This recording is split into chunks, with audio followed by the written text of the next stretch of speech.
dan sekarang Dr. Adiba pun telah bersedia, Profesor Datuk Dr. Adiba Kamaruzaman, pakar penyakit berjangkit Fakulti Perubatan Universiti Malaya. Assalamualaikum, selamat pagi Datuk. Waalaikumsalam. Tahniah sekali lagi Datuk kerana diangkat sebagai salah seorang dalam WHO.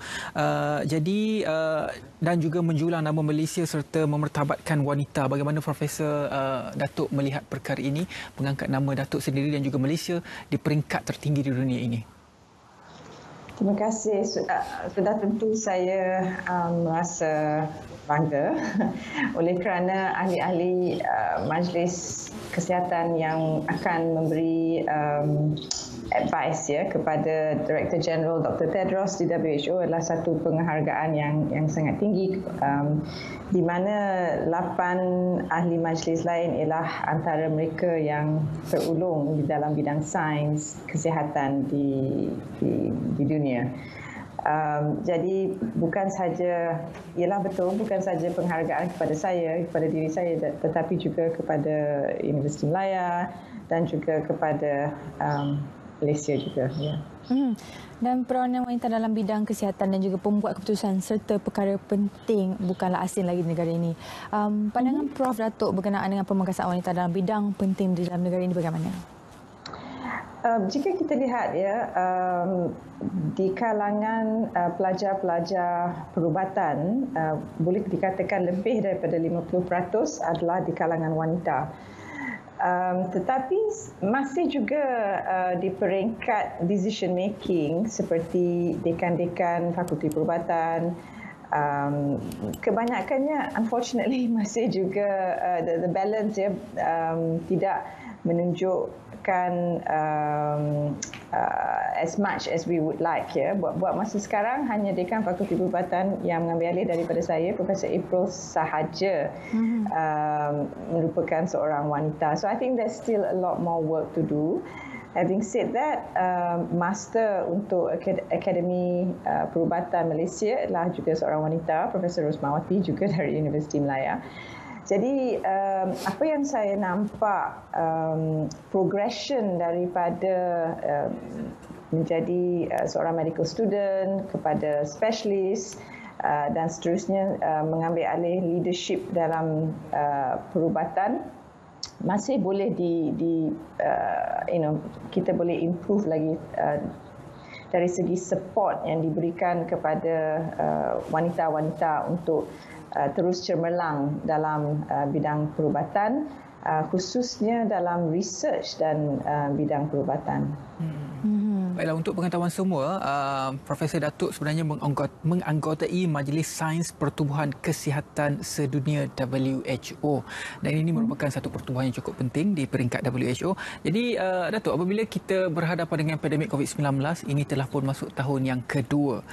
Bagaimana pandangan Datuk apabila kita melihat pemerkasaan kita terhadap SOP dan sebagainya, pengurusan kerajaan dalam menangani pandemik COVID-19 dan juga pelan jangka masa panjang untuk kita berhadapan dengan pandemik COVID-19.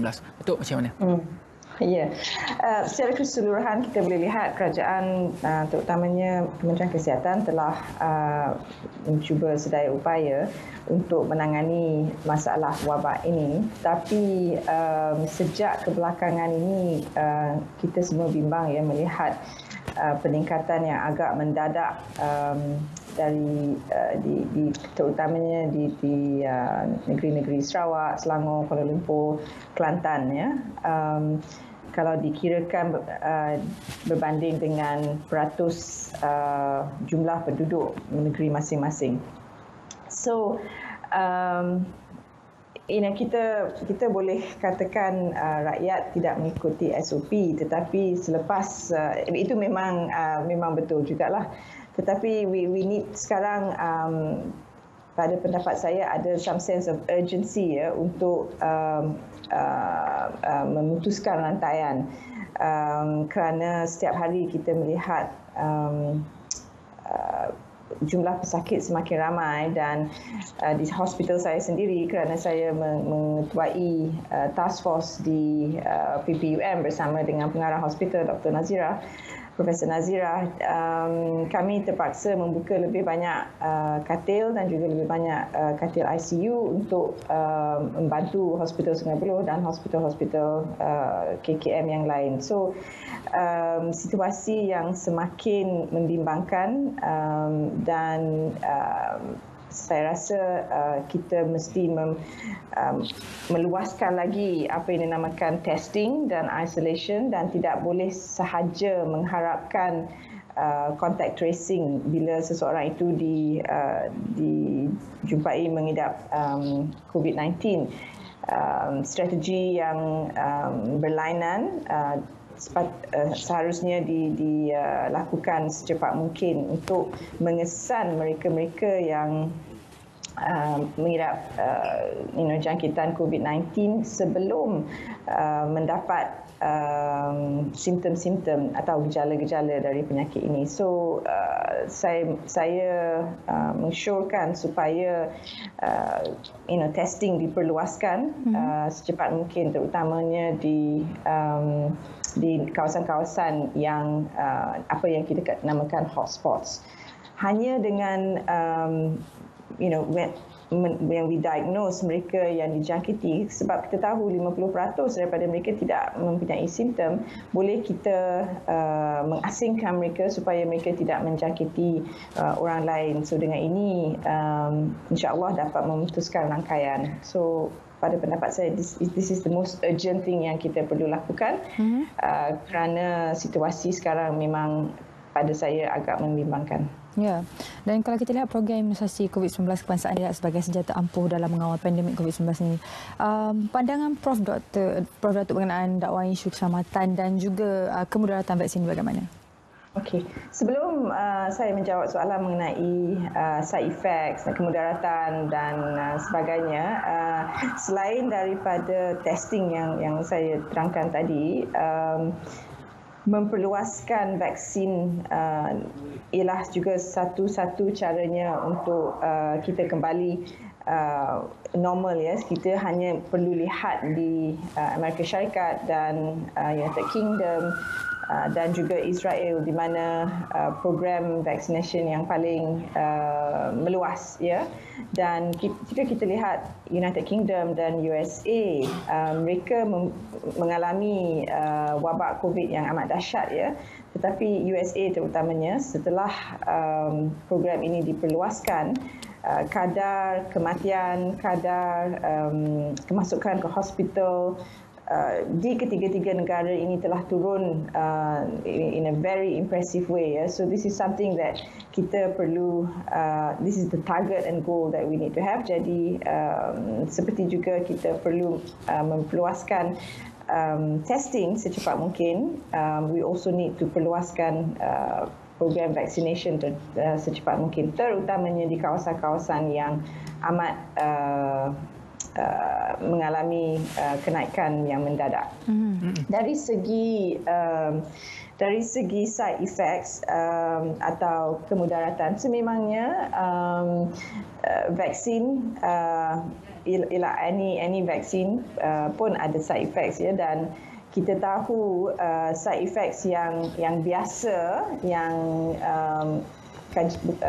semenjak US rolled out their vaccination program, memang they are having a very thorough surveillance selepas vaccination, dan kita tahu 80% orang akan have some side effect or other, tetapi kebanyakannya adalah apa yang kita namakan mild, ya, seperti lenguh-lenguh di tangan, di tempat yang disuntik, rasa macam nak demam. Saya sendiri pun telah diberikan vaksin Pfizer beberapa minggu lepas dan sudah komplit kedua-duanya, dan rasa seperti letih dan sebagainya. Tapi bila saya merasa itu, saya agak, nak kata gembira tu taklah, tapi bersyukur kerana maknanya badan saya, imun sistem saya bereaksi dengan vaksin ini. Yang ramai di kalangan masyarakat yang bimbang adalah kemudaratan yang lebih serius, seperti bagi vaksin berjenama Pfizer, apa yang side effect yang serius ialah dinamakan anaphylaxis, ya, di mana ini adalah sejenis allergic reaction yang teruk, di mana seseorang itu akan susah nafas dan sebagainya. Tapi segala langkah telah diambil untuk memastikan bila berlakunya anaphylaxis ini, yang pada amnya akan berlaku dalam 30 minit pertama. Pasukan perubatan dapat memberikan suntikan yang untuk reverse ini. Tapi even sebelum itu, berbagai langkah diambil untuk memastikan mereka-mereka yang ada apa kita katakan history of allergies tidak diberikan vaksin berjenama Pfizer dan diberikan vaksin yang lain. So setakat ini alhamdulillah tak ada pada pengetahuan saya anaphylaxis reaction yang sangat severe, ya, sebab setiap orang akan diminta untuk tinggal di tempat vaksin untuk 15 minit sekiranya mereka tidak ada apa-apa history of allergic reaction, dan sekiranya ada pernah mengalami allergic reaction, we will watch you for 30 minutes at the vaccine center. So all precautions have been taken to ensure gejala ini. Okay. Dari segi gejala yang dinamakan clots, ya, untuk vaksin AstraZeneca dan juga to a lesser extent vaksin J&J yang kita tidak gunakan di Malaysia. Mungkin ramai tidak tahu bahawa penyakit COVID itu sendiri boleh memberi gejala clots dengan kadar yang agak tinggi. Apabila seseorang itu dirawat untuk COVID-19 yang severe di peringkat kategori 3-4-5, mereka berisiko untuk mendapatkan clots ini, dan sememangnya kita memberikan rawatan untuk to prevent the clots. So bagi pengetahuan umum, clots ini boleh berlaku dari sekiranya you suffer from COVID-19 itu sendiri. Dari bagi mereka yang risiko untuk clots dari vaksin AstraZeneca ini, dalam perkiraan kami yang setakat ini apa yang kita tahu, ia lebih kepada mereka yang berumur 50 ke bawah, ya. So untuk setiap 100,000 orang yang diberikan AstraZeneca vaksin ini, risiko untuk the clots is 2 per 100,000, ya, jika you are less than 50 years old. So there's always going to have to be a risk and benefit balance, ya. So pada saya pada masa ini risiko jangkitan COVID-19 lebih tinggi, dan juga risiko sekiranya mendapat COVID-19 yang severe lebih tinggi daripada risiko mendapat clots daripada AstraZeneca, especially jika kita sudah umur 50 ke atas. Oleh sebab itu ramai negara-negara melimitkan AstraZeneca vaksin ini untuk mereka yang berumur 50 atau 60 tahun ke atas. Terima kasih banyak-banyak kepada Profesor Datuk Dr. Adibah Kamaruzaman, iaitu pakar penyakit berjangkit Fakulti Perubatan Universiti Malaysia. Sekali lagi tahniah kerana dilantik menjadi anggota Majlis Sains Pertubuhan Kesihatan Dunia sedunia WHO, dan juga memberi pandangan tentang COVID-19 dan juga vaksinasi yang kita lalui sekarang.